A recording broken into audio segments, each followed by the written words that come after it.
Sherry, good morning. How are you? Doing well. Look, we have about 20 minutes before our shift begins. You want to grab a cup of coffee? I would love a cup.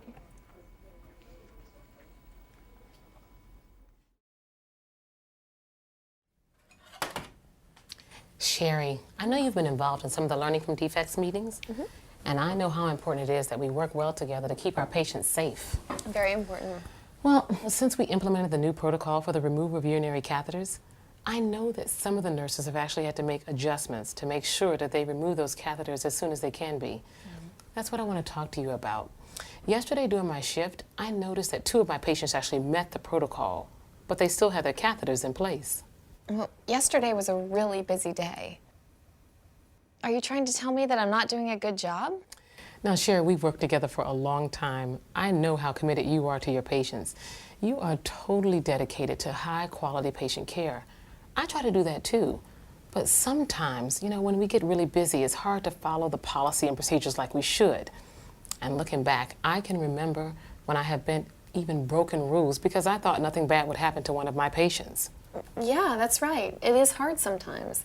But my patients are very important to me. See, that's why I wanted to talk to you, because I know you want to provide the safest care for our patients.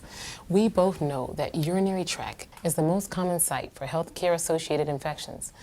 I'm just trying to understand, is there something about this new protocol and using it that keeps us from being able to do it when we get really busy? Audrey, I do want to follow that protocol, but like I said, yesterday was really busy. I was afraid that if I took those catheters out, the patients would end up putting on the call light because they needed to go to the bathroom, and I wouldn't be able to help them. And you know what that can lead to. Mr. Jones is elderly, and if he put on his call light and I wasn't able to get there, he would get up and try to go on his own. And I was worried he would have a bad fall.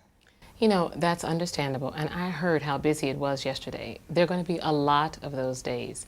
And I know having to go through the checklist in the beginning of your shift is a burden. And it takes even more time when you have to help your patients go to the bathroom. And your concern about falls is every bit as important as lowering the risk of infection. But I really need you to work on this because the data is real. Patients are really getting bad infections when they leave these catheters in for too long. And infections aren't traceable to any one particular caregiver. We may never know if one of our actions is the reason why our patients are harmed. Do you remember Mrs. Riley? I think you took care of her a few times, right? I did. Well, she developed a horrible infection because her catheter wasn't removed. It went on to be urosepsis. Look, looking back at the Learning from Defects meetings, I seem to remember a statistic about urinary tract infections making up about 1/3 of the healthcare-associated infections that we have here in our hospital. Audrey, you're so right. I know UTIs are a really big problem. I'm going to do a better job of using the checklist. I just wish there was something we could do about our busy days. Yeah, we'll need to talk about that at our next meeting. Yeah, I agree. There are some units that use toileting rounds, so the nurse checks in with the patient every hour to see if they need to use the bathroom. I've heard it actually helps patients to use that call light less often. That's an interesting idea.